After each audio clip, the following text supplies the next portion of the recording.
এই দেখো বন্ধুরা, দুষ্টু মিষ্টিকে নিয়ে দিদি বাড়ি বেড়াতে গেছিলাম। ওই জন্যে মিষ্টি কিছু খাচ্ছিল না, শরীর খারাপ ছিল, বলছে সবাই নজর লেগেছে। ওই জন্য কিন্তু মাই দেখো হাতে কিন্তু 5টা লঙ্কা নিয়ে নিয়েছে। আর ওই দেখে দিদির যা রান্না করছে। আর এই দেখো কালো সর্ষে কোটো থেকে বার করলে মিষ্টি সোনাকে কুলোর মধ্যে দাঁড় করানো আছে। এই দেখো এখন কিন্তু আর নিঃশ্বাস বন্ধ করে ওর চারিদিকে ঘোরাবে।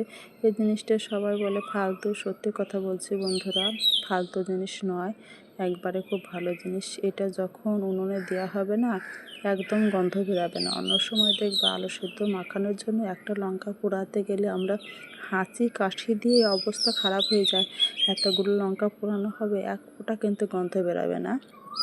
হ্যাঁ দেখো একটা মন্ত্র আছে, সেটা মন্ত্র দিয়ে কিন্তু ঘুরিয়ে নিল। আর দেখো নামিয়ে নিল। এবার কিন্তু মাইমা চলে যাবে কিন্তু করতে পোড়াতে। আর ওই দেখো এখানে দিদির যা কিন্তু রান্না করতে বসে গেছে। আর এই দেখো দিয়ে দেবে, দেখো উনুনের মধ্যে, দেখো দিয়ে দিলে উনুনের মধ্যে। আর পটপট করে ফুটতে শুরু করে গেছে।